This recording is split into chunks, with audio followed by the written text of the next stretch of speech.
빗나간 홈즈의 추리. 홈즈는 유언장의 초안을 잠시 들여다보다가 레스트레이드 경감에게 건네주었다. 레스트레이드 경감님, 이걸 읽어보십시오. 참 재미있을 겁니다. 경감은 어리둥절한 얼굴로 그 종이를 받았다. 몹시 휘갈겼었군요. 앞에 세 줄은 알아볼 수 있겠는데 그 다음부터는 정말 알아보기 어렵군요. 끝부분은 전혀 읽을 수도 없습니다. 어떻다고 생각하십니까?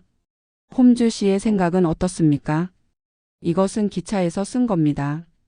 글씨가 깨끗한 곳은 기차가 정거장에 멈추었을 때 쓴 것이고, 알아보기 힘들 정도로 갈겨 쓴 것은 기차가 달리고 있을 때 쓴 겁니다. 또 당신의 그 어려운 추리가 시작되었군요. 글쎄, 나는 잘 모르겠는데 이것이 사건과 어떤 관계가 있습니까? 큰 관계가 있지요. 유언장같이 중요한 서류를 아무리 초안이라고 하지만 기차 안에서 휘갈겨 쓴다는 것은 이상하지 않습니까? 그건 곧 이것이 중요한 서류가 아니라는 뜻입니다. 결국 올데이커 씨는 이 유언장을 진심으로 쓴 것이 아니라는 거지요. 그렇지만 맥펄레이는 그 유언장 때문에 살인을 했습니다. 그렇게 생각하십니까?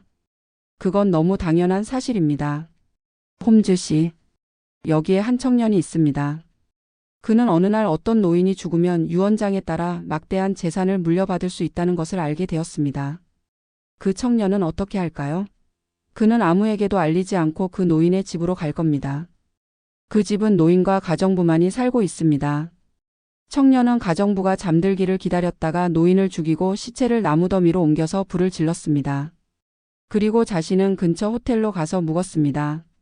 어때요? 너무나도 확실한 사실이 아닙니까? 레스트레이드 경감, 당신의 그 추리를 부정하지는 않겠습니다. 경감님은 여러 면으로 뛰어난 능력을 가지고 있지만 상상력만은 떨어지는 것 같습니다. 만일 경감님이 그 청년이었다면 어떻게 하시겠습니까?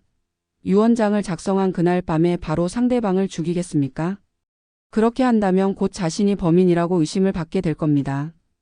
게다가 가정부가 집안에 있다는 것을 알면서도 범행을 저질렀을까요? 그리고 시체를 숨기려고 불을 질렀으면서 범인이 바로 자신이라는 듯이 침실에 지팡이를 남겨두고 오겠습니까? 홈즈 씨, 범인은 이를 저지르고 나면 당황해서 평상시에는 하지 않는 이상한 실수를 하는 경우가 많습니다. 내 생각으로는 범인은 다시 침실로 들어가는 것이 무서워서 지팡이를 그냥 두고 간 것 같습니다. 그 밖에 또 짐작 가는 것이 있으면 말씀해 주십시오. 그러지요. 그날 밤 올데이커 씨 침실의 창문 커튼은 반만 내려져 있었다고 합니다. 그러면 이렇게도 생각해 볼 수 있지 않을까요? 그날 우연히 그곳을 지나가던 불량배가 올데이커 씨가 금고에서 서류를 꺼내 맥펄레인 씨에게 보여주는 것을 보았습니다. 그 불량배는 맥펄레인이 돌아가자 열려진 창문을 통해서 침실로 들어갔습니다. 그리고 맥펄레인이 두고 간 지팡이로 올데이커 씨를 죽이고 그 시체를 차에 싣고 도망간 것이라고 말입니다. 레스트레이드 경감은 어느 정도 마음이 흔들리는 것 같았으나 그래도 자신 있게 말했다. 그러면 홈즈 씨의 의견은 그 불량배를 잡아야 한다는 거군요. 당신이 그 불량배를 찾고 있을 동안 나는 계속 맥펄레인의 혐의를 굳히는 방향으로 수사를 진행하겠습니다. 어느 쪽이 옳은 것인가는 시간이 결정해 줄 겁니다. 그렇지만 다음 사실을 잊으시면 안 될 겁니다. 만일 범인이 불량배라면 뭔가 귀중한 물건이 없어졌을 겁니다. 그러나 내가 알기로는 올데이커 씨의 집에 있는 돈이나 서류는 하나도 없어지지 않았습니다. 이것은 어떻게 설명하시겠습니까, 홈즈 씨? 홈즈도 이 말에는 대답을 못했다. 과연 그렇군요. 경감님 말씀대로 여러 가지 면으로 생각해 보아야겠군요. 그렇지만 이런 건 모두 시간이 지나면 자연스럽게 해결될 겁니다. 자, 레스트레이드 경감님, 힘을 내십시오. 나도 오늘 중으로 노우드의 현장으로 갈 예정입니다. 경감님도 경감님 나름대로 자신을 가지고 수사를 펴십시오. 레스트레이드 경감은 홈즈의 말에 의기양양해져서 밖으로 나갔다. 홈즈는 이제야 재미있는 사건을 맡았다는 듯이 흥분해서 외출 준비를 서둘렀다. 와트슨, 블랙키스에 있는 맥펄레인의 집에 가보아야겠네. 사건이 일어난 곳은 노우드가 아닌가? 와트슨, 이 사건 뒤에는 또 하나의 기묘한 사건이 숨어 있네. 그런데 경찰에서는 겉으로 드러난 사건에만 열중해 있어. 나는 뒤에 숨겨진 사건을 풀어야만 겉으로 드러난 사건을 정확하게 밝혀낼 수 있을 거라고 생각하네. 왜 올데이커 씨가 전혀 알지도 못하는 맥펄레인에게 전 재산을 물려주겠다는 유언장을 작성하였을까? 이것을 알아내는 것이 가장 급한 일이라고 생각하네. 이것이 밝혀지면 그 다음에 사건은 자연히 해결될 거야. 아니, 그리고 보니 자네는 갈 필요가 없네. 그다지 복잡한 사건을 아니니까 저녁 때쯤이면 돌아올 수 있을 걸세. 그때는 그 불쌍한 청년을 구해줄 수 있는 선물을 가지고 올 거네. 홈즈는 자신 있게 말하고서 밖으로 나갔다.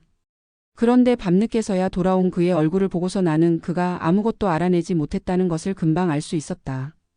홈즈는 마음을 가라앉히려고 바이올린을 켰지만 곧 악기를 내팽개치고 블랙키스에서 있었던 일을 자세하게 이야기해 주었다. 3. 노우드에서 온 정보. 아무것도 알아내지 못했네. 와트슨.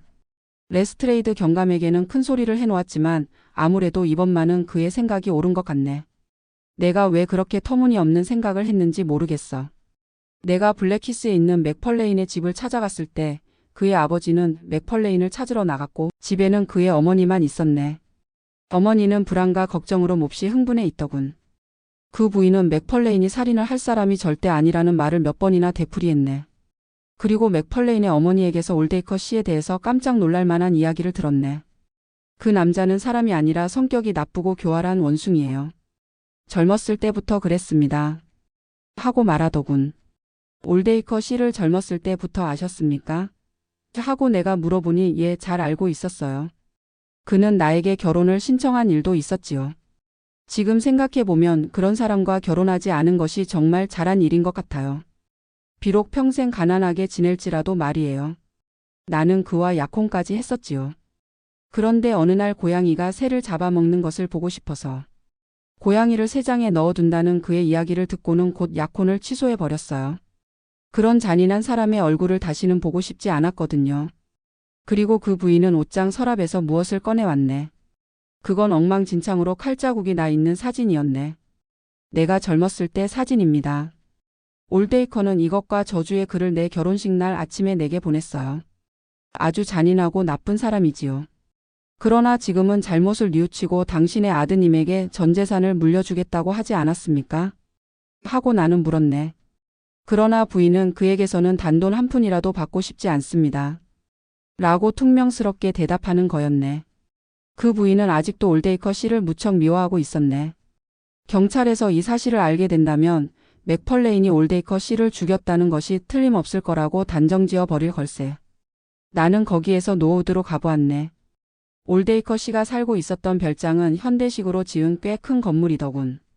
불이 난 나무더미는 길가에서 오른쪽으로 조금 덜 어간 곳에 있었네. 내가 그곳에 갔을 때 레스트레이드 경감은 없었고 형사부장이 수사를 하고 있었네. 그때 막 대단한 물건을 발견했다고 해서 가보았더니 새까맣게 변한 금속 단추 몇 개였네. 그건 모두 바지의 단추였어. 나는 그 단추 가운데 하나에 하임스라는 이름이 흐릿하게 남아있는 것을 발견했는데 그것은 올데이커 씨의 단골 양복점 이름이었네.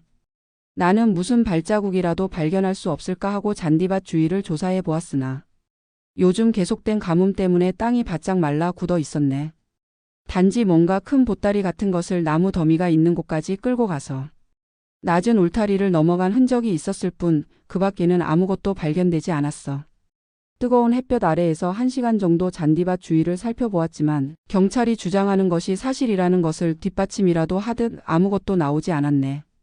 그래서 나는 올데이커 씨의 침실로 갔네. 핏자국은 아주 희미하고 작았지만 최근의 것임에는 틀림없었네. 지파이는 아마 경찰에서 가지고 갔겠지만 거기에 묻은 핏자국도 최근의 것이었네. 그리고 지팡이는 맥펄레인의 것이 틀림없네. 양탄자에는 두 사람의 발자국만 찍혀 있을 뿐 다른 사람의 것은 보이지 않았어. 이것도 역시 레스트레이드 경감의 짐작을 뒷받침해 주는 것이지. 금고 안도 조사해 보았으나 서류는 모두 탁자 위에 놓여 있었네. 내가 보기에는 모두 중요한 것은 아닌 것 같았네. 저금 통장도 살펴보았지만 올데이커 씨는 우리가 생각하는 만큼 부자는 아니었네. 결국 맥펄레인 청년에게 유리한 증거는 하나도 찾아내지 못한 거지. 나는 마지막으로 가정부를 조사해 보기로 했네.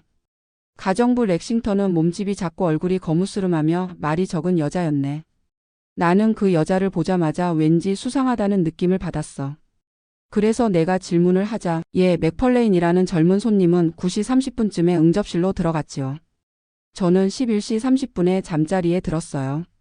저의 방은 집의 맨 가장자리에 있기 때문에 그 뒤에 무슨 일이 일어났는지는 전혀 모릅니다. 저는 바깥이 떠들썩하고 불이야 하는 소리에 잠이 깼어요. 그래서 나가 보았더니 불쌍하게도 주인 어른이 그렇게 되셨더군요. 나는 가정부에게 단추를 보이고 물어보았네. 그러자 가정부는 그 단추는 어젯밤에 올데이커 씨가 입고 있었던 옷에 달린 단추가 틀림없다고 하더군. 비가 한 달 동안이나 오지 않았으므로 나무에 불이 붙자마자 확 타올라서 가정부가 달려갔을 때는 온통 불바다가 되어 있었고 벌써 시체가 타는 고약한 냄새가 나고 있었다는군. 와트슨. 이것이 전부일세. 그리고 이건 내 직감이지만 그 가정부가 말한 것은 모두 거짓말이라고 생각하네. 그 여자는 틀림없이 뭔가를 알고 있어. 그 여자의 눈빛을 보고 나는 금방 그 여자에게서 무슨 비밀이 있다는 것을 알아챘네. 와트슨, 이 이야기는 아직 아무에게도 말하지 말게.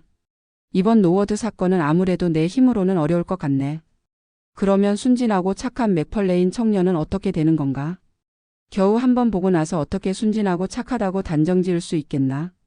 그보다 더 고분고분해 보이던 남자가 끔찍한 살인을 저지른 적도 있었다네. 하여간 지금까지의 사실은 모두 맥펄레인에게 불리한 것뿐이네. 그건 그렇고 한 가지 아무래도 이상한 것이 있네. 그것은 올데이커 씨의 통장의 잔고가 아주 적다는 것일세. 아무래도 그게 좀 이상해서 조사를 해보니까 올데이커 씨는 코넬리어스라는 사람에게 거액의 수표를 몇 번 발행해 주었더군. 은퇴한 건축가와 이런 큰 거래를 하는 사람은 도대체 어떤 인물일까?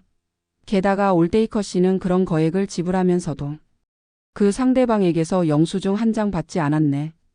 그날 밤의 이야기는 여기에서 끝났다. 그러나 홈즈는 그날 밤 잠을 전혀 자지 못한 것 같았다. 다음날 아침 내가 아침 식사를 하러 식당에 가보니 홈즈의 얼굴은 헬쓱해졌고 눈도 몹시 충혈되어 있었다. 식탁 위에는 전보가 한 통 펼쳐져 있었는데 내가 내려가자마자 홈즈는 그 전보를 내게 건네주었다. 와트슨, 이걸 어떻게 생각하나? 노우드에서 온 전보였는데 다음과 같은 내용이었다. 중요한 증거를 잡았음. 맥펄레인의 유죄가 확정. 손을 떼고 싶음. 레스트레이드. 시청해 주셔서 감사합니다. 구독, 좋아요. 끝.